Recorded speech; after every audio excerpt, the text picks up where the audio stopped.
क्या ताकत सिर्फ बड़े होने से आती है या छोटे होने के बावजूद कोई बड़ा काम कर सकता है? अगर कोई आपको कमजोर समझे तो क्या आप सच में कमजोर होते हैं?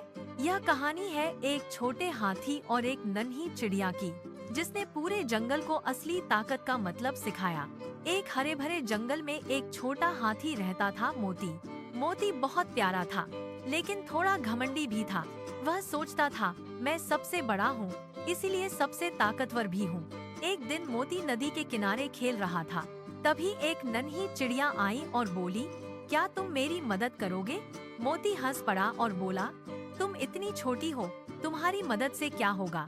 अचानक जंगल में तेज तूफान आया और पेड़ हिलने लगे। तेज हवाओं से घोंसले टूटने लगे और चिड़िया का घर नदी में गिर गया। चिड़िया रोने लगी, मेरे बच्चे उस घोंसले में हैं, उन्हें बचा लो। मोती को अब समझ आया कि मामला बहुत गंभीर है। मोती तुरंत नदी में उतरा और अपनी ताकत से घोंसला ढूंढने लगा। उसने अपनी सूंड से घोंसला बाहर निकाला, लेकिन वह टूट चुका था। तभी चिड़िया ने तेजी से पत्ते और टहनियाँ इकट्ठा की। उसने अपनी मेहनत से एक नया और मजबूत घोंसला बना दिया। दोनों ने मिलकर चिड़िया के बच्चों को सुरक्षित बचा लिया। मोती को एहसास हुआ कि ताकत अकेले काम नहीं आती, बुद्धि और साथ भी जीवन में बहुत जरूरी होते हैं। असली ताकत सिर्फ शरीर में नहीं होती है, बल्कि एक दूसरे की मदद करने में ही असली ताकत छिपी है। छोटा या बड़ा होना कभी भी मायने नहीं रखता है। अगर आप मोती की जगह होते तो क्या आप मदद करते, या फिर आप भी पहले हंसते और फिर पछताते? कमेंट में हमें अपनी राय जरूर बताइए। ऐसी शानदार कहानियों के लिए हमारे चैनल को सब्सक्राइब करें। याद रखें, हर जीव में अपनी एक विशेष शक्ति होती है। जंगल के सभी जानवर अब मोती का सम्मान करने लगे थे। मोती अब घमंडी नहीं, बल्कि एक दयालु हाथी बन गया था। चिड़िया और मोती अब पक्के दोस्त बन चुके थे। वे अक्सर नदी किनारे बैठकर बातें किया करते थे। जंगल में अब शांति और एकता का माहौल था। सबने सीखा कि मिल जुलकर रहने में ही भलाई है। मोती ने अपनी ताकत का सही इस्तेमाल करना सीख लिया था। नन्ही चिड़िया की चतुराई ने सबको प्रभावित किया था। अब कोई किसी को छोटा या कमजोर नहीं समझता था।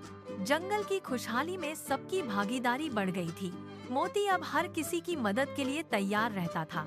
उसने समझ लिया था कि सेवा ही सबसे बड़ा धर्म है। चिड़िया के बच्चे अब बड़े हो गए थे और सुरक्षित थे। पेड़ों पर फिर से नई हरियाली छा गई थी। तूफान का डर अब किसी के मन में नहीं था। सब मिलकर एक परिवार की तरह रहने लगे थे। मोती की कहानी जंगल के कोने कोने में फैल गई। सबने जाना कि विनम्रता ही असली बड़प्पन है। नन्ही चिड़िया ने अपनी हिम्मत से मिसाल कायम की। हाथी की ताकत और चिड़िया की अक्ल ने कमाल किया। यह दोस्ती आने वाली पीढ़ियों के लिए प्रेरणा बनी। जंगल की हवाओं में अब प्रेम का गीत गूंजता था। मोती अब गर्व से सिर उठाकर चलता था।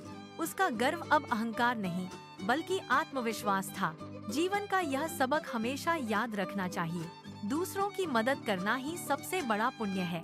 छोटी छोटी कोशिशें ही बड़े बदलाव लाती हैं। हमेशा दूसरों के प्रति दयालु बने रहना चाहिए। कहानी का अंत एक सुखद मोड़ पर हुआ। धन्यवाद हमारी इस छोटी सी कहानी को सुनने के लिए।